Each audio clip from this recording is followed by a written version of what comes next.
complicado a história, uma história intrincada.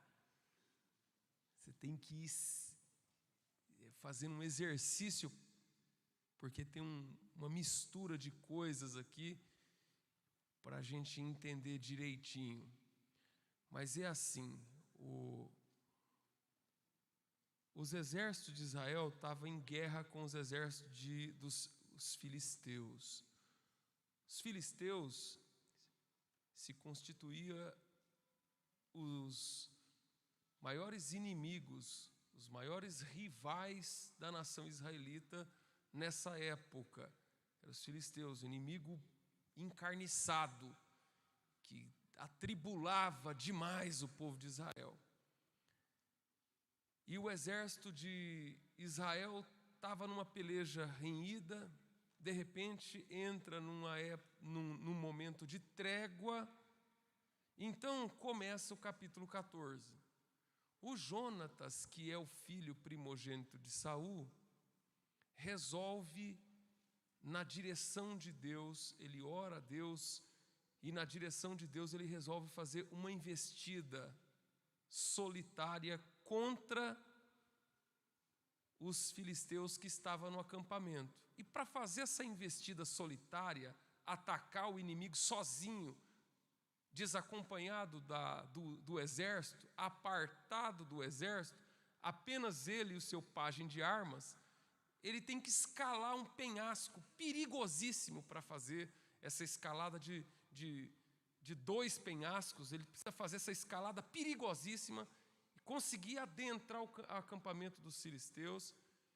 E ele fez essa escalada perigosa com o seu pajem de armas, com o seu escudeiro, e ele adentra no exército adversário, no exército filisteus, e ali ele deflagra um ataque surpresa contra os adversários de Israel, contra os filisteus.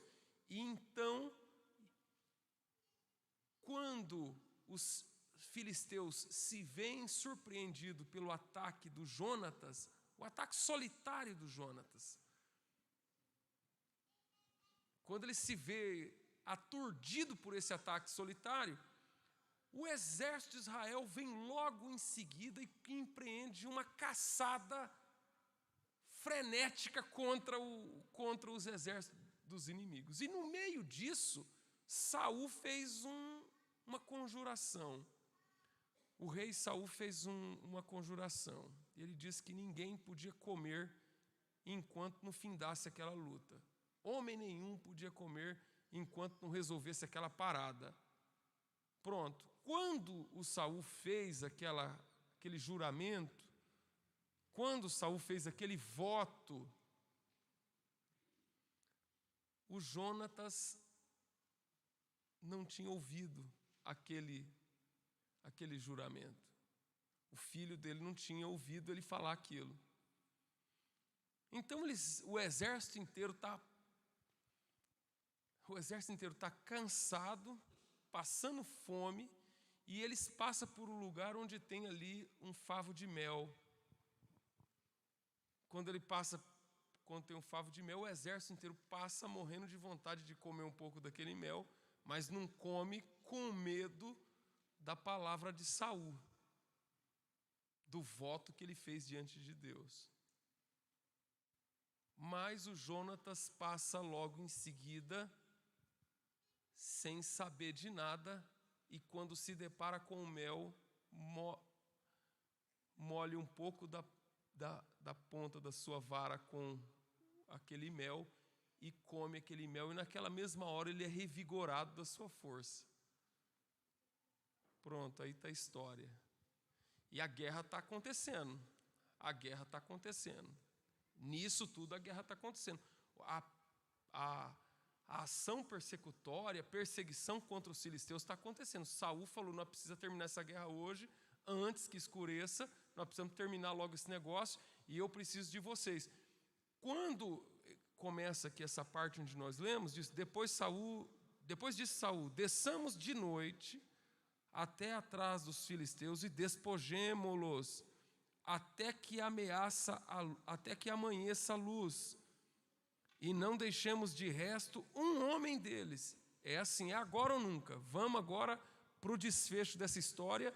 Então, o Saul fala com seus homens: vamos atrás dos filisteus e vamos acabar com todos. Vamos derrotar definitivamente os nossos inimigos. Vamos resolver isso de uma vez por todas agora. Agora é a hora da vitória. Agora é a hora de nós completarmos, alcançarmos a plenitude da vitória. E no versículo 36 que nós lemos agora, que é esse versículo introdutório da nossa leitura, a Bíblia diz que o sacerdote, porém, disse: vamos consultar Deus, vamos falar com Deus, vamos buscar a Deus, para que Deus endosse esse intento. Então, Saul, no impulso, no embalo daquele movimento de conquista, ele disse: vamos agora, antes que amanheça o dia, vamos tomar posse de tudo, vamos obter a vitória total. E a Bíblia dizia: o sacerdote, porém, disse o sacerdote: cheguemo-nos aqui e vamos ver esse negócio com Deus. Vamos buscar uma confirmação de Deus para esse negócio. Olha que coisa. Olha que coisa, irmãos. O sacerdote coloca: vamos ver se isso é de Deus. Naquela época do Antigo Testamento, Deus era consultado através do éfode, ou a estola sacerdotal. O sacerdote carregava o éfode, por cima do éfode havia um complemento da sua indumentária, chamado peitoral do juízo. Então, quando aparece aqui a consulta ao Senhor, eles se referem ao éfode sacerdotal ou a estola sacerdotal, que vinha acompanhada do peitoral do juízo. No peitoral do juízo havia 2 elementos, chamado Urim e Tumim. E Deus falava através do Urim e do Tumim. Então, quando os reis, os exércitos saíam em campanha, eles se orientavam, eles se guiavam através do oráculo divino que acompanhava o sacerdote. Era o sacerdote que carregava consigo o Urim e o Tumim. O Urim e o Tumim significa luzes e perfeições. Era o instrumento pelo qual Deus manifestava de maneira específica. Porque perceba só, para nós sabermos a vontade geral de Deus, para nós sabermos a vontade plena de Deus, a vontade geral, nós temos as doutrinas. Para nós sabermos a vontade de Deus de uma forma ampla e generalizada, nós temos os mandamentos na Bíblia, nós temos a lei de Deus, que prescreve os princípios de conduta moral e espiritual que nós devemos nos guiar. Nós temos a palavra de Deus, nós temos o código que nós carregamos, mas o Urim e o Tumim tratava-se da direção específica, mais ou menos assim: eu vou ou não vou? Sigo pela direita ou vou pela esquerda? Faço ou não este negócio? Prossigo ou espero mais um pouco? Então é a vontade específica, porque na maioria das vezes eu creio e quero crer que nenhum de nós aqui tem tem dúvida acerca da vontade de Deus. De uma forma geral, ninguém tem dúvida. Agora, se eu entro ou não num projeto, se eu mudo ou não de empresa, se eu faço isso ou aquilo de maneira específica, porque dentro da questão específica tem a ver com a vida de cada um. Tem a ver com a minha vida e com a tua. Mudo ou não de cidade, entro ou não na faculdade, faço psicologia ou pedagogia, engenharia ou medicina, qual é a vontade de Deus para mim? Aceito ou não essa nova proposta de mudar de empresa? Compro ou não a casa que eu estou querendo comprar no condomínio tal? Mudo ou não? Isso vai ser caso com esse rapaz? Noivo com essa moça? Sim ou não? Então, o que eu estou querendo chamar vocês aqui é para a vontade específica. Porque a vontade geral nós temos aqui. Nós temos os 10 mandamentos, nós temos os evangelhos. Nós sabemos que, por exemplo, é um mandamento nós orarmos. Todo mundo aqui tem que orar. Às vezes eu oro. E às vezes na minha oração eu não peço nada para Deus. Senhor, me ajuda. Às vezes na minha oração eu oro de maneira específica e direcionada. Então tem coisas que são gerais, que servem para todo mundo, que cabem em todo mundo aqui. Não é assim? Cabe para todo mundo. Mas tem coisa que são específicas. O que é para mim não serve para você. O que é para você não serve para mim. O que é para o outro lá não serve para nós. O que é para outra igreja, porque tem gente que pensa que porque Deus está fazendo de um jeito lá no outro ministério, tem que fazer aqui também. E vice-versa, às vezes o que Deus está fazendo aqui não está fazendo lá. É a direção específica de Deus. É por isso que aqui, irmãos, entra o sacerdote com o Urim e o Tumim. Você precisa aprender a ter sintonia de Deus para saber qual é a vontade específica de Deus para a tua vida. E como é que Deus falava através do Urim e do Tumim? É um mistério. Até hoje, os estudiosos, até hoje os eruditos, não sabem ao certo como é que a palavra vinha através do Urim e do Tumim. Mas é um consenso amplo. Há um amplo consenso entre os intérpretes, os eruditos, os mais célebres entendedores das Escrituras, que o oráculo que vinha por meio do Urim e do Tumim era sim e não. Deus não respondia de maneira detalhada, pormenorizada. O rei ou a pessoa fazia a pergunta, subo, continuo na batalha contra os meus inimigos, e aí o sacerdote de posse do peitoral do juízo respondia sim ou não. Perceba que a resposta de Deus, ela é muito curta, direta, sem rodeio, sem e-mail, sem embromação, sem confusão. Sim e não vou, não vai.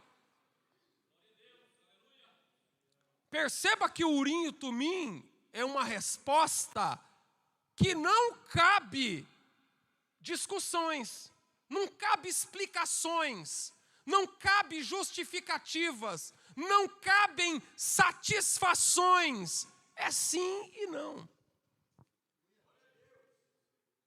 Jesus disse: seja o vosso falar sim, sim, não, não. Então não tem, irmão, a palavra de Deus era assim, não, sim, vai, não vai. Então não tem justificativa, explicações. Me explica por que, Deus, que o Senhor falou não. Por que eu estou passando? É sim ou não? Você quer? É pegar ou largar, é direção. É direção, e na direção de Deus, irmão, não tem outro negócio. Ou você obedece e aceita, ou você segue o teu caminho. Por que tem muita gente mal resolvida? Por que tem muita gente precisando, irmãos, por que tem muita gente precisando de terapia psicológica? Porque quer saber quem nasceu primeiro, o ovo ou a galinha. Quer saber se Tostines é fresquinho porque vende mais, ou vende mais porque é fresquinho. E nesse ciclo vicioso, nessa neura de querer saber os porquês de Deus, sendo que Deus nem sempre está interessado em dizer o porquê que Ele está dando direção para nós temos que obedecer, vai, não vai, pronto. Agora o negócio com Deus é assim, ou é ou não é. Ou é ou não é. Deus não trabalha no meio termo. Ou é ou não é. Ou é pegar ou é largar. Você quer ouvir Deus falar? Agora, você quer ouvir Deus falar de acordo com o que você quer ouvir? Ou você quer ouvir a palavra de Deus do jeito que ela é? Doa, porque dói, irmão. Porque assim, pai, eu posso sair hoje à noite para ir? Não pode. Mas por quê? Não é assim que a gente faz? E aí começa. Por quê? Por quê? Por quê? E tem muita gente aqui, por quê? Por quê? Por quê? E aí você tem que quando você chega na presença de Deus, por quê?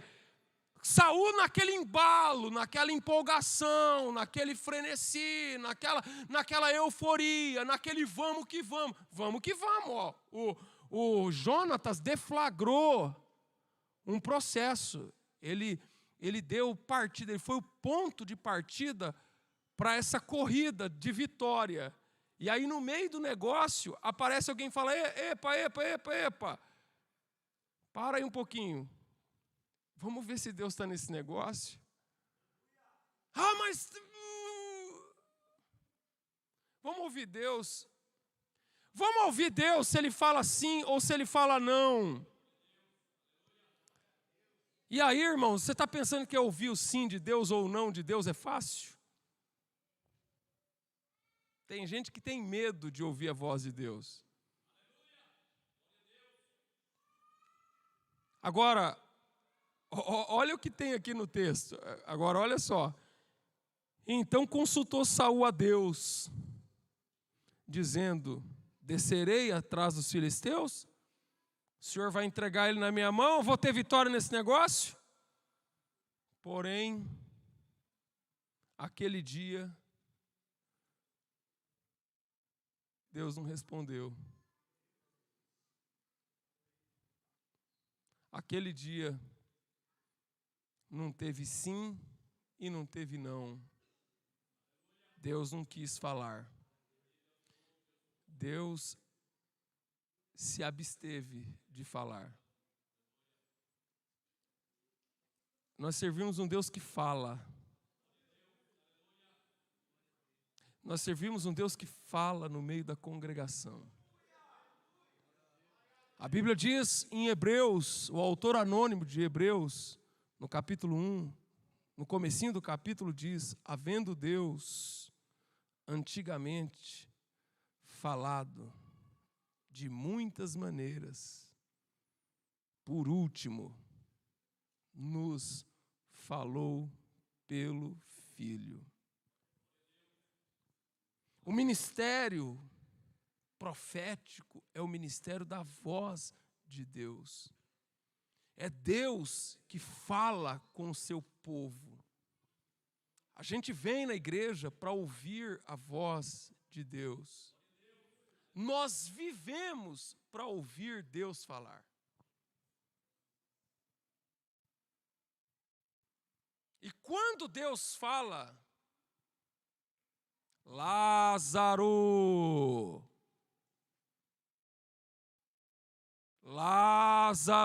olha o que acontece quando Deus fala. Lázaro está morto há quantos dias? Morto, sente alguma coisa? Morto sente o cheiro de perfume? Não. Se você pegar um alfinete e espetar em alguém que está morto num caixão, ele vai gritar? Ele vai reagir? Se você colocar a mais linda das sinfonias e colocar diante dos ouvidos de um morto num caixão, ele vai se sensibilizar com aquela melodia? Mas quando Jesus chegou diante do sepulcro de Lázaro, louvado seja Deus, ele disse: Lázaro, vem para fora. Louvado seja Deus. O Lázaro, mesmo morto, teve que ouvir a voz de Deus. Louvado seja o nome do Senhor. A Bíblia diz no capítulo 6 e no verso 63 de São João, Jesus disse assim: as minhas palavras são espírito e vida. A minha palavra é espírito e vida. A alma crente, a nossa alma anseia pela palavra divina, pela seiva que nutre, que enriquece, que enobrece a nossa alma. Mas naquele dia, Deus não respondeu. E quando Saul se viu no vácuo, pior coisa, irmão, é quando Deus não fala.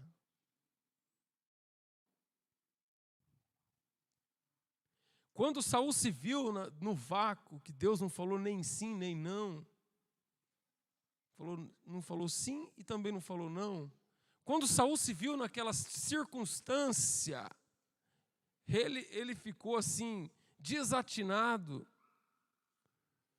e disse: chegai-vos aqui, e informai-vos, e vede, porque ele sabe que alguma coisa estava causando um bloqueio para que a voz de Deus não fosse, para que Deus não se pronunciasse entre o povo. Alguma coisa estava servindo de impedimento para que a voz de Deus não tivesse eco em nossos corações. Alguma coisa havia acontecido. Alguma coisa estava, algum fator estava interpondo e obstruindo, impedindo a manifestação de Deus. Isso aqui é muito sério. Isso aqui é muito importante.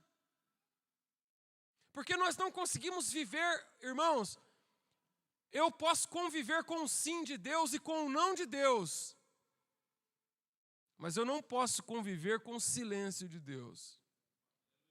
Eu não posso aceitar o silêncio de Deus.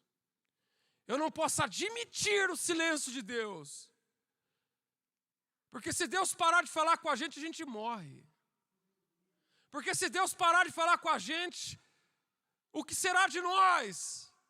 O que será de nossas vidas? O que será de nossa igreja? O que será de nossas famílias? O que será do nosso futuro? O que será dos nossos sonhos e projetos? O que será de nós se Deus parar de falar? Se é a palavra que nos vivifica, se é a palavra que nos renova, se é a palavra que nos levanta, se é a palavra que nos autoriza, se é a palavra que nos enche de graça e de poder, se é a palavra que faz a diferença.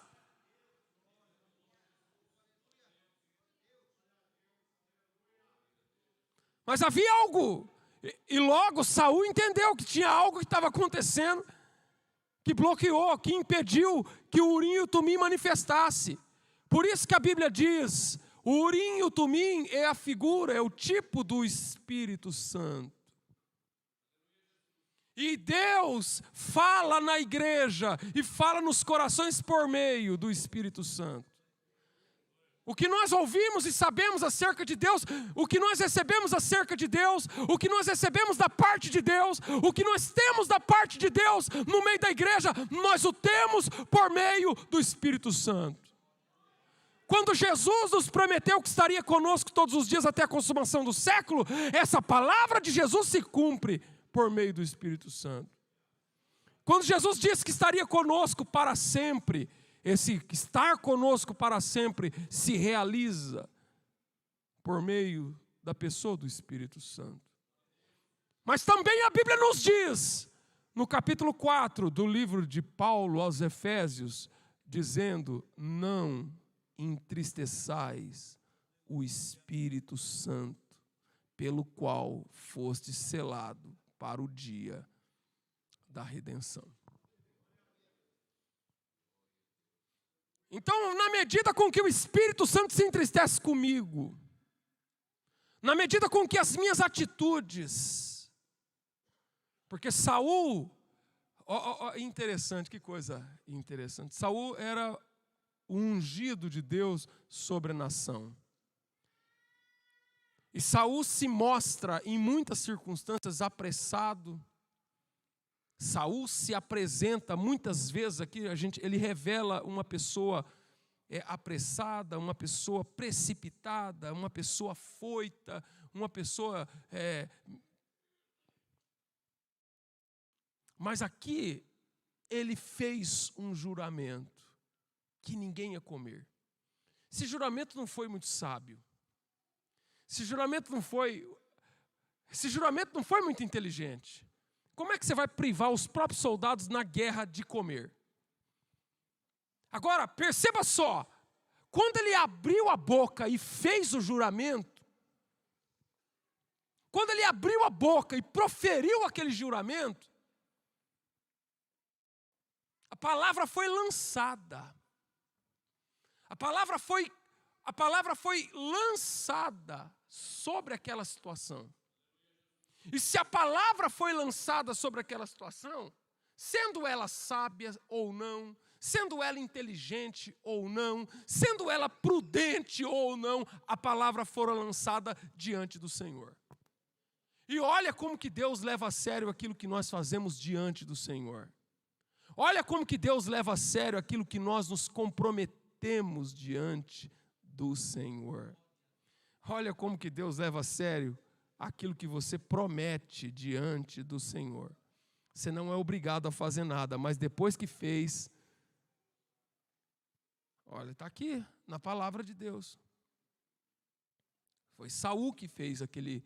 Foi Saul. O Jonatas sequer sabia do negócio. Jonatas, um herói. Jonatas, foi ele que escalou o penhasco perigoso. Olha o feito glorioso de Jonatas ao entrar no arraial dos inimigos e dar início àquela grande vitória. Mas o feito de Jonas, o que ele fez, não invalida a palavra de autoridade que Saul lançou sobre aquela situação. Entendeu? O que ele fez, aquela boa obra, aquela proeza, aquela audácia daquela obra gloriosa que ele fez, a vitória que eles estavam empreendendo, a vitória que eles estavam alcançando, era uma vitória provocada, iniciada, alcançada pelo mérito do Jonatas. Mas o mérito do Jonatas não invalida a palavra do Saul. Deus poderia ter julgado, falando: não, mas espera aí, Jonatas não está sabendo, Jonatas é inocente no negócio. E olha o que Jonatas acabou de fazer: a coragem, a bravura, a galhardia, a audácia, o desassombro com que ele enfrentou o inimigo desse jeito. Olha o altruísmo do Jonatas. Olha a bravura desse homem, olha a coragem dele. Deus poderia ter colocado todos esses feitos na balança, mas o que vale mais no mundo espiritual? Qual é o que tem mais peso? O que aborrece mais a Deus? Às vezes aquilo que você faz de certo e de bom,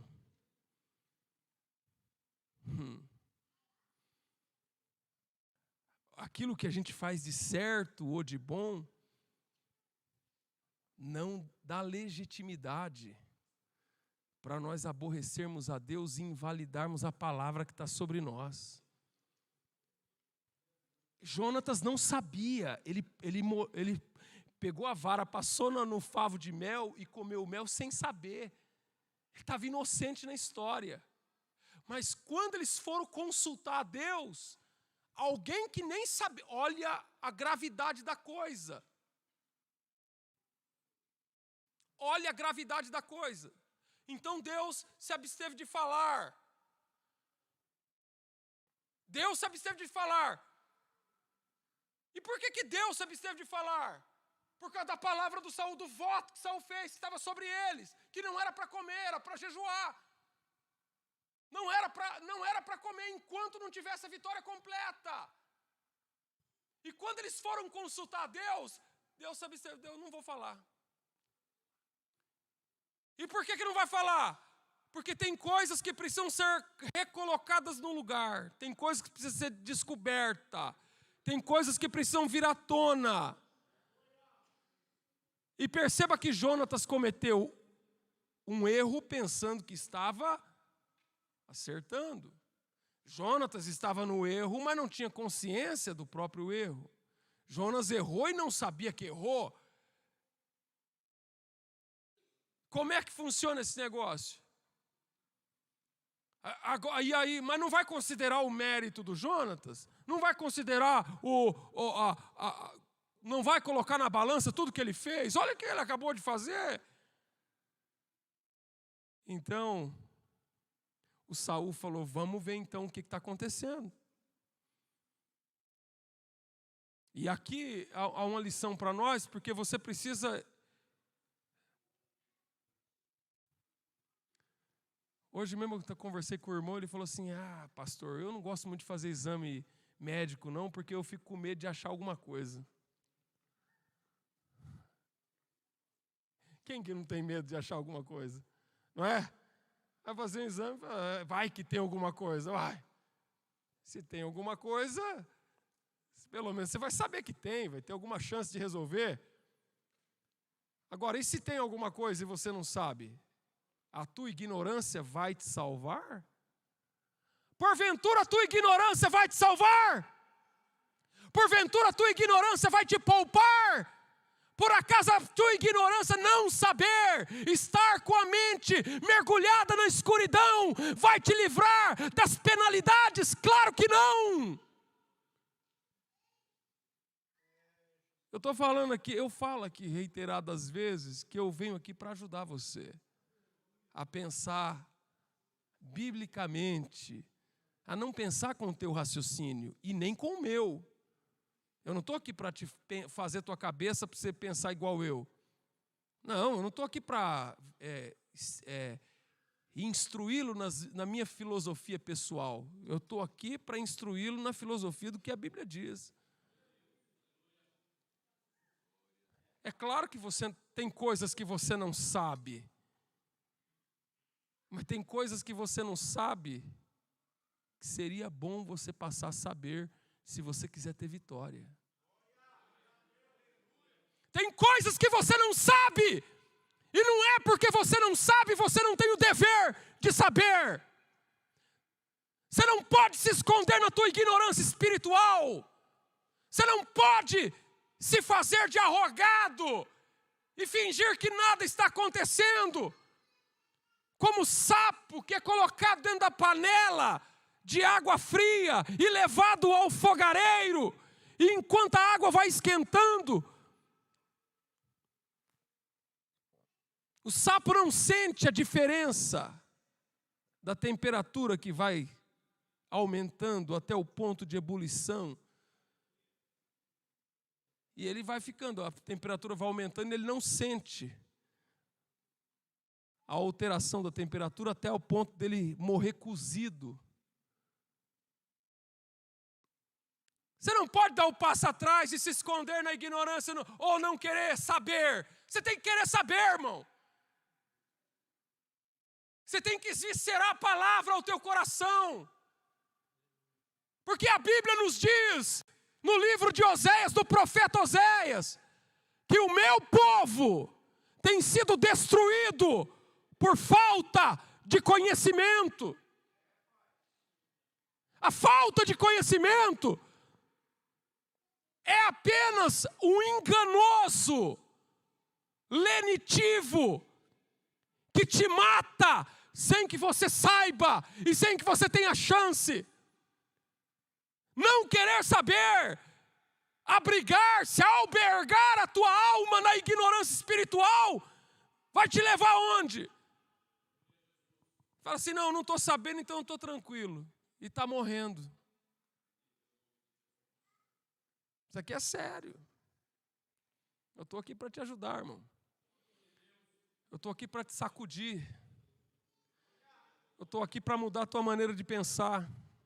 Eu estou aqui para provocar você. Vamos saber agora.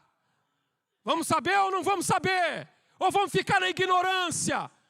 Vamos vasculhar esse negócio ou não? Vamos procurar saber. A Bíblia diz para nós procurarmos saber qual é a vontade de Deus.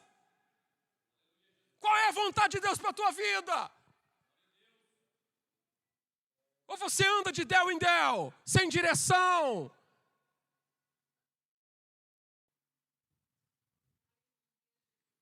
Então consultou o Senhor dizendo, descerei? O Senhor vai entregar na minha mão? E Deus falou, não é disso que se trata. Não é disso que se trata. Não é disso que se trata. Você está querendo saber de algo? Olha só, é isso aí. Ele quer, vou para os filisteus, ele está no embalo da vitória. No oba-oba da vitória. Sabe, naquele Pentecoste, naquele manto. Vamos tomar conta de tudo agora. Vamos ou não vamos? Aí Deus não respondeu. Aí quando Deus não respondeu, aí ele se alertou para algo que estava acontecendo. E Deus falou, não é disso que eu quero tratar agora. Aí ele falou assim, Senhor, não dá para a gente terminar essa história e depois a gente resolve isso?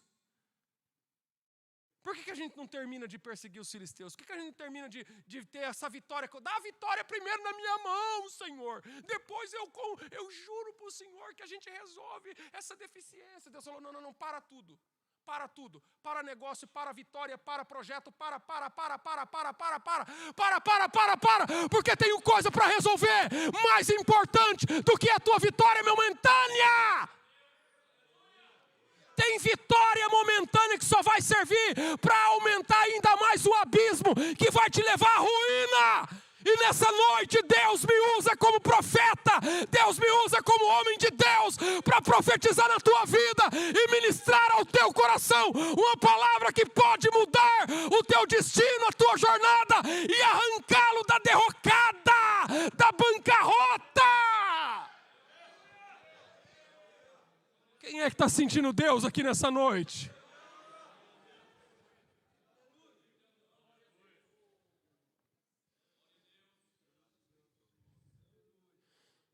Porém, naquele dia, Deus não respondeu. E olha que Deus gosta de falar. Deus gosta de falar. Deus quer falar. Deus fala o tempo todo.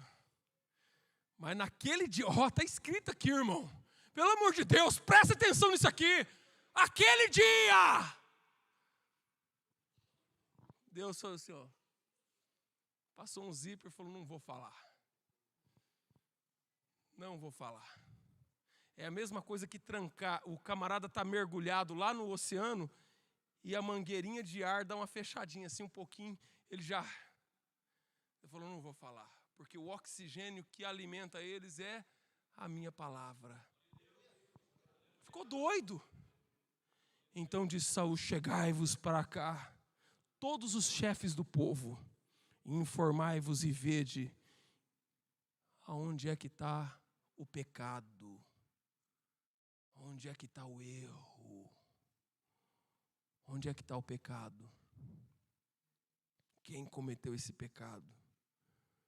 Porque vive o Senhor, que salva a Israel, que ainda que seja meu filho Jonatas,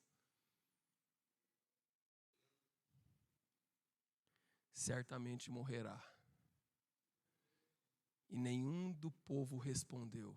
Deus ficou quieto e o povo também. Mas nós vamos ver esse negócio. E disse a Israel,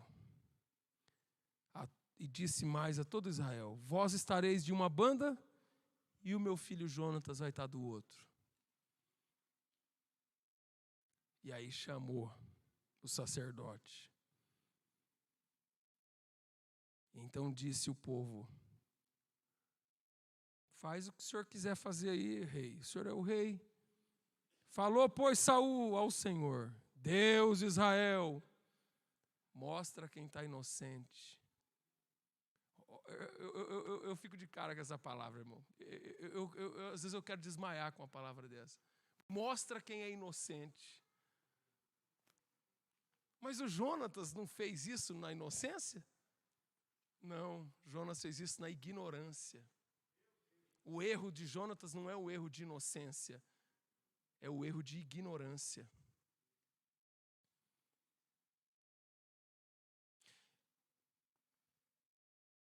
Mostra quem é inocente. Então disse Saul, lançai a sorte entre mim e Jonatas, meu filho. E aí apareceu que era Jonatas. Quando apareceu que o erro estava em Jonatas, no filho dele, o negócio caiu em cima do filho dele. E o que aconteceu lá atrás, o filho dele passou sem querer e comeu do mel que não podia comer.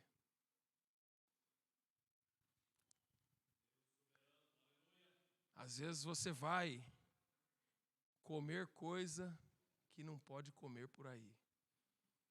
Porque você é templo do Espírito Santo. Tem gente que fala assim, tem crente batizado com o Espírito Santo, fala assim, não, mas tomar um vinhozinho, um licorzinho, uma cervejinha sem álcool, que mal tem?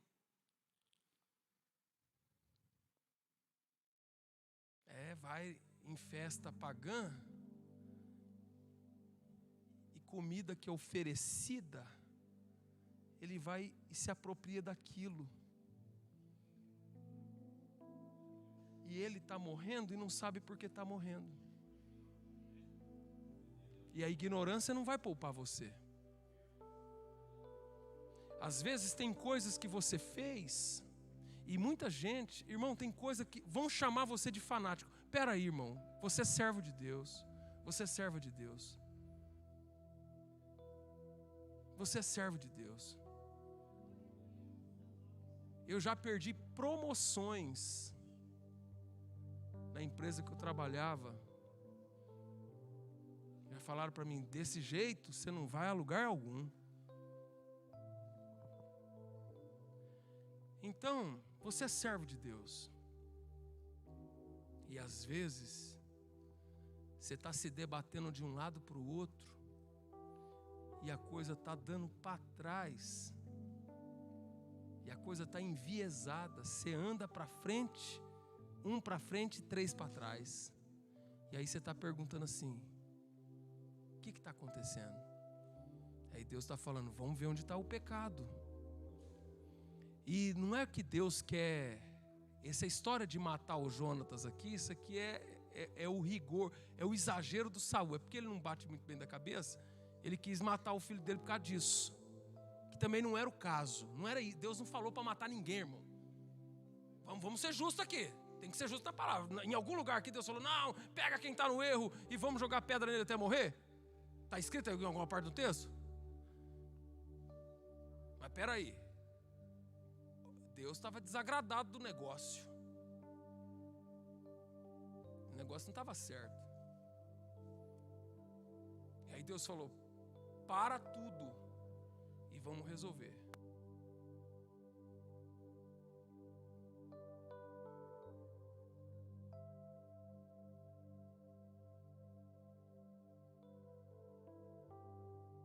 Glória ao nome do Senhor. Essa história de matar Jonatas é da conta treslocada do Saul. Deus não mandou matar Jonatas nem nada. Ele que fez o voto. Aqui, insano, neurótico, exagerado, radical. Mas o que precisava é ser colocado aqui as vísceras da realidade, para que Deus pudesse voltar a usar de misericórdia com ele. E Deus está falando desse jeito com você nessa noite, não é porque Ele quer a tua derrocada, não é porque Ele quer a tua derrota, o teu mal, que você fique doente, enfermo, não. É para que você entenda que com Ele não se brinca, que servir a Deus é coisa séria. Servir a Deus, irmão, servir a Deus é coisa séria. Não dá para ficar com o pé nas duas canoas. Não dá para ficar com o pé no mundo e um pé na igreja. Não dá para você querer viver um estilo de vida à la vontade, sabe, para não ferir suscetibilidades no mundo. A tua fé cristã, ela causa estranheza em quem não serve a Deus. E se ela não causar esse desconforto,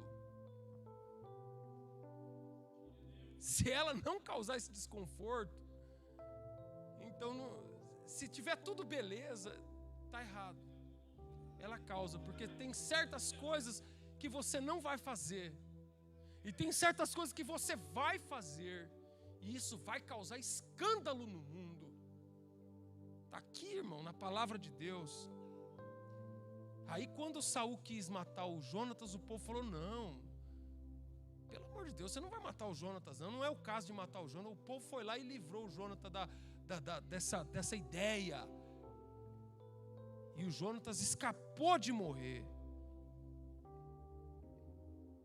Só que o versículo 45 diz assim, porém o povo disse a Saul, morrerá Jonatas, que efetuou tão grande salvação em Israel? Nunca tal suceda. Vive o Senhor, que não lhe há de cair no chão um só cabelo da sua cabeça. Pois com Deus fez isso hoje. Assim o povo livrou a Jonatas, para que não morresse. 46. Então Saul deixou de seguir os filisteus, e os filisteus se foram ao seu lugar. Entendeu aqui? Então, todo aquele projeto foi abortado. Isso aqui é forte, irmão, porque assim, olha o risco que ele correu escalando aquele penhasco. Olha o risco que ele correu enfrentando solitariamente todo o exército dos filisteus. E porque ele cometeu um erro, sem saber que estava cometendo um erro, ele no fim quase morreu, e toda aquela vitória iniciada no capítulo 14, a Bíblia diz, e Saul parou de seguir os filisteus e os filisteus escaparam. Tudo aquilo para nada. E por que levou eles a nada? Qual foi o erro? Foi ter comido o negócio? Não, foi o erro da ignorância. O erro de não querer saber. O erro de não se importar em saber. Você precisa saber. Você tem que saber. Porque Deus não quer que você nade e morra na praia. Deus não quer que você venha perder tempo em igreja. Deus não quer que você passe um mês, 1 ano, 2 anos, fazendo a obra de Deus, sofrendo na igreja, indo e vindo de culto, e isso não servir de nada para você, por causa da tua ignorância, que você chega aqui, ouve a palavra, vai parar sei lá onde, não serve para nada para você, você continua vivendo do mesmo jeito, não absorve o conhecimento da palavra, isso não surte efeito, e a tua vida vai de mal a pior, e ainda ele quase morreu. Por quê? Por causa da ignorância. Ignorância, não sabia. E ele não foi poupado porque não sabia. Isso é sério. Isso é muito sério. Porque o que tem de gente vivendo isso, vai, luta, passa por cada uma, para no fim não ter nada. Desistiu de tudo. Acabou. Que Deus tenha misericórdia de mim e de você.